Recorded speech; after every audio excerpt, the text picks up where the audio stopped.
We love hip hop. Somebody who might be in a dark place though. Okay. Cesar Pina.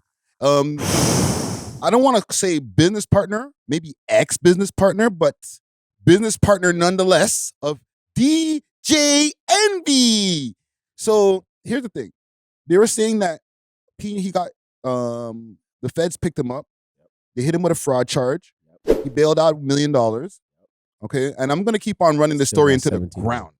Huh? He got 17 more. Yeah. There's more charges on the way. No, he got 17 more million. No, it's upward of 100 million. I'm hearing now That he has? no that was stolen So from does all he these have different the money? people. Does he have the money? Well, he bailed himself out. He got out 1 million. on $1 million, and that's probably 10%, which is probably 10,000. So he's out. Okay. They said that the feds went over to the spot there, to the Breakfast Club, to iHeart Studios. That's cap. That did not happen. Okay. But Star, big salute to Troy Terrain, he pushed back and said, no, they did go to iHeart Studios, because the story was going that they went to iHeart Studios and took all of their electronic equipment. But apparently that's cap. Apparently they're saying that they went to the iHeart Studios to tell Envy that they had arrested Cesar. Yeah. I don't know about that story neither, fam. That sounds like cap to me too, bro. So, Unless you're there, that's the only way you would know. but he wasn't there the next day. He was did a recording from home. He was still recording, but he recorded from the crib, Mhm. right? And Caesar's people are like his brothers out there talking shit. Caesar's on Instagram home showing his ankle monitor playing. We ain't going anywhere. We right here. We're not going anywhere. He's smart, though. Took his charges early. I think they're gonna rat the hell out of each other, bro. Envy's gonna get more ratted on Envy unless Envy can show he took no money from him.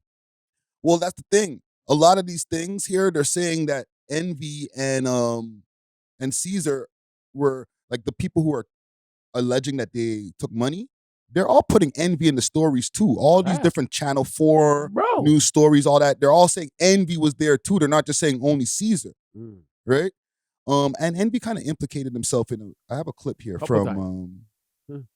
this is from Mano. Mano's podcast.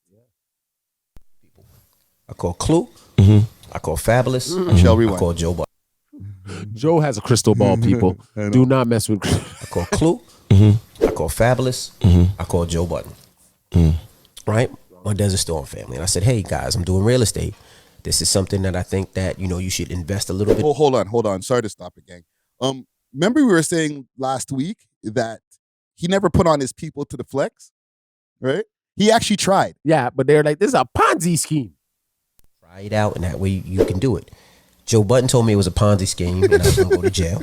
People, when I first got into real estate, That's where the clip ends. Salute to Hip Hop DX for that clip right there. Joe Biden was like, that's a f***ing Ponzi scheme. I'm not doing that. Yep. You trying to get me locked up with you, eh, brother? So I ain't going to jail with your light skin yellow paper bag. now, last week we were saying, will Envy keep his job? There's pushback on the other side of that too. A lot of people are saying, including Funkmaster Flex, he's saying that Envy is going to keep his job because iHeart doesn't want to be liable. If they fire him, then that means they're kind of like admitting that they knew about the bullshit.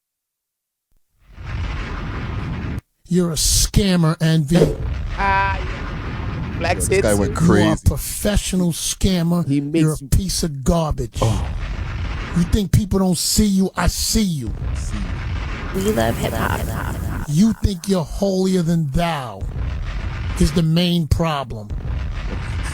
He puts a bomb after every single word, every syllable. Lose. Because they're going to say, you fired him so you knew he was a dirtbag. So they're going to leave you there. So they don't got to pay them lawsuits. But you should be ashamed of yourself. We love hip hop. Who you think that is on the news and everything else? You think that's somebody else? That's you. But you know what's funny? Anybody else? You and Lesser Charge Leonard would have went ham. But you know what 2 subjects you guys never talk about on that show? There's never no foul talk or underage talk. Now there's no real estate talk, and y'all don't do no more scammer talk. I see through you. Sorry, that was my bomb. I'm gonna. Thought it was a flex bomb. No, I put that bomb there. So it's become a pylon right now, fam. DJ Envy. How does he get out of this? And I don't think after this, I don't know if there's going to be any more Envy and Pina content, but I feel there's going to be more. But how does he get out of this, fam? On a joking note, he need to come to Canada and sign one of them forms. Bro, at first it was like, this was a story that was like just kind of like seeping in the background. The only people who I really seen talking about it was Tony the Closer and Star. Okay? And they get a lot of traction. Tony the Closer came at ACT this morning.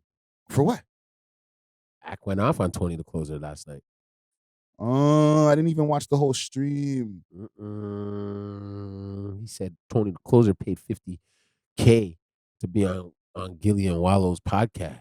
Paid $50K. Yo, Tony the Closer opened up a can of ass whooping on academics this morning. But anyways, that matches up to everything because he is talking about Rico, Envy, and saying a lot about Envy now. Well, listen, fam, he's getting a lot of credit now due back where people were like, yeah, you did mention this a few months ago. Yeah. And now everybody, like, if you go on the YouTube timeline, it's DJ Envy, and all of them are getting traction. So it's like everybody wants to know about this story, fam. Yeah. The Breakfast Club is basically the blueprint for a lot of the, like, how we even do interviewing and podcasting, and you know what I'm saying? Like, even though technically it's a radio show, they are the blueprint for a lot of podcasts, having two men and a woman. Yeah, Howard Stern, but they're a runoff of Howard Stern. Actually. Yeah, but like just that format of like having 3 people in a room interviewing somebody. Yeah, that's like Breakfast Club style that a lot of people have mimicked over the years in podcasting. But I wonder why the girl left. What's her name again? Angela Yee, because she's seen the ponzi. Thing. And you know what? They were probably being mean to her. And Charlamagne weren't getting along for a long time. After that Gucci Mane calling her a bitch thing, and he didn't hold her down, that caused a super rift in their relationship. And she was looking at the door from then. Everybody called it back then. Yeah. Right? So I feel that maybe those 2 things don't correlate with Envy, because her and Envy had a business together. They have a Juice for Life together. Right? So they do have a business together, but they don't have real estate together. Nah. Well, they do own a location. You probably wonder how they got the location. He like, don't worry about that. Don't worry. I get it for cheap. Don't worry. You know what I'm saying? I'll get it on the lows. For free. Yeah, we got to go check that Juice for Life. Yo, Star, check the Juice for Life. I think it's in Brooklyn. I don't want to be the one. I'm not here to be on this no snitch ride or anything like that. I know there's other people who are very good at that. Star, Academics, Poetic Flacco, go do your due diligence. You know what I'm saying? 1090 Jake even. Get in there. Yeah, go do your work. Go do your work. I got a couple more things here. Or actually, yeah. We love hip hop.